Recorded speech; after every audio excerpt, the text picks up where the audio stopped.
শরীর আর মন যেন একে অপরের পরিপূরক। একটা ভালো না থাকলে আরেকটা কোনোভাবে ভালোই থাকে না। সো হ্যালো এভরিওয়ান, আসসালামু আলাইকুম। কেমন আছেন সবাই? সবাইকে আমার অ্যানাদার ব্লগে স্বাগত জানাচ্ছি। আশা করি শেষ পর্যন্ত থাকবেন।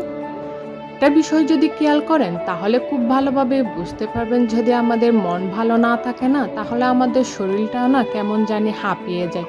যদি মনের মধ্যে অনেক কিছু ঘুরপাক খেতে থাকে তখন দেখবেন আমাদের শরীরটা না একদম চলতে চায় না, টেলে টেলে চলাফেরা করতে হয় এরকম। একটা বিষয় খুব বেশি খারাপ লাগে কি জানেন, যখন মনের উপর প্রভাব পড়ে কেন জানি না শরীরটা একেবারে অচল হয়ে যায়। মাঝে কোনো কারণ ছাড়াই কেন জানি না মনটা খুব বেশি খারাপ হয়ে যায়। আর যখন মন খারাপ থাকে না সবকিছু মিলিয়ে, আর বর্তমানে তো ফেজের অবস্থা এত বেশি খারাপ, আমি চাইলেও কেন জানি না একদম মনকে মানাইতে পারি না যে আমি ফেজে একটু সময় দিই। টুকটাক যা দিই তা কোনো রকম দিই আর কি, মানে ভিডিও করার প্রতি বা ঠিকমতো ভিডিও আপলোড করার প্রতি একেবারে আগ্রহটা কমে গেছে।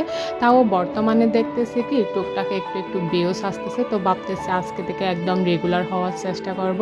কিন্তু তাও কেন জানি না এই বড় ভিডিওর প্রতি একেবারে মানে আগ্রহ কমে গেছে বলতে কিভাবে যে প্রত্যেকটা দিন আমি বড় ভিডিও দিতাম একেবারে বুঝি না। আজকাল কেন জানি না একটু করে সময় দিলে টাইমটা কিভাবে চলে যায়, মানে একেবারে ধরে রাখা যায় না। আসলে তো টাইম জিনিসটা এমন যে একেবারে ধরে রাখা যায় না, কিন্তু কাজের সাথে যদি একদম তাল মিলিয়ে সময়ের সাথে যদি কাজ করা হয় না তখনও কেমন যায় না একেবারে হাঁপিয়ে উঠি। এই যে বড় ভিডিওটা আমি তৈরি করব এরকম একটা সময় আমি বেরই করতে পারি না।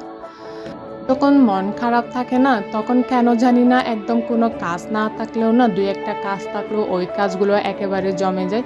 আর যখন মন ভালো থাকে তখন কেন জানি না একসাথে অনেকগুলা কাজ শেষ করে ফেলতে পারি, এই একটা অবস্থা। ওই যে বলো না মন আর শরীর হচ্ছে একে অপরের পরিপূরক। যদি শরীর ভালো থাকে তাহলে হচ্ছে কি সব কিছুই করা যায়, আর যদি মন ভালো না থাকে না ওই যে শরীরটাও একেবারে চলে না আর কি, টেলে টেলে চলাফেরা করতে হয়। আজকাল আমি শুধু রান্না বান্নাটাই করতেছি কোনো রকম, তাও অনেক দেরি করে করতেছি আর কি, মানে দেরি করে রান্না করতে যাচ্ছি। আমি একসাথে অনেকগুলা কাজ করতে পারতাম, এখন হচ্ছে গিয়ে একটা করতে অনেক বেশি অনীহা কাজ করতেছে আর কি, মানে একটা করলে হাঁপিয়ে যাচ্ছি। কেন জানি না মনকে একেবারে মানে শান্ত করতে পারতেছি না, বারবার এত বেশি হতাশ লাগতেছে এই কাজগুলো দিয়ে। মানে এই পেজে কাজ করতেছি প্রায় 1 বছর হয়ে গেছে, প্রায় মানে আরও বেশি হয়ে গেছে, 1 বছর 2-3 মাস চলতেছে।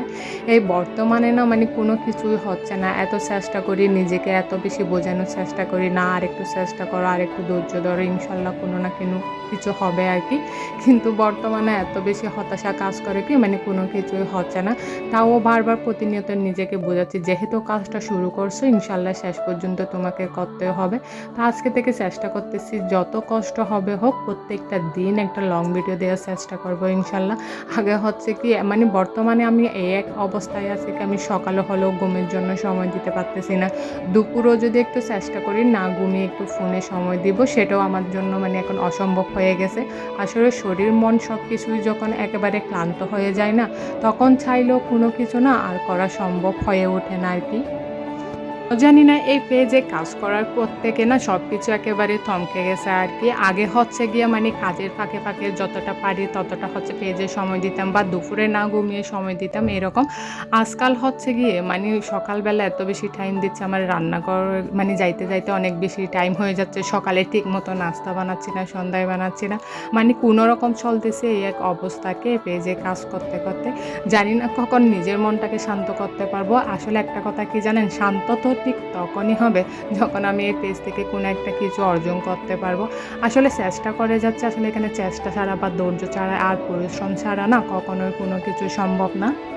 একটা কথা খুব বেশি বিশ্বাস করি সেটা হচ্ছে আমি যেরকম পরিশ্রম করব আসলে ফলটা হচ্ছে ঠিক সেরকমই বুক করব। আমার সাথে যারা কাজ করছে তারা বর্তমানে অনেক বেশি সফল, আমি যেটা মনে করি আসলে অনেক এগিয়ে গেছে, কিন্তু আমি পিছিয়ে আছি কারণ আমার পরিশ্রমের মধ্যে অনেক বেশি ঘাটতি আছে, সেটা আমি বিশ্বাস করি। আর এটাও বিশ্বাস করি যে আমি যদি ঠিকমতো পরিশ্রম করি এবং ঠিকমতো যদি নিয়ম মেনে সব কিছু করি না ইনশাল্লাহ আমিও একদিন সফল হব। এটা মেনে প্রতিনিয়ত নিজেকে বুঝ দিচ্ছি ঠিকমতো কাজ করো ইনশাল্লাহ একদিন সব কিছু হবে। তো আজকে এই পর্যন্ত, সবাই অনেক বেশি ভালো থাকবেন, সুস্থ থাকবেন। আসসালামু আলাইকুম।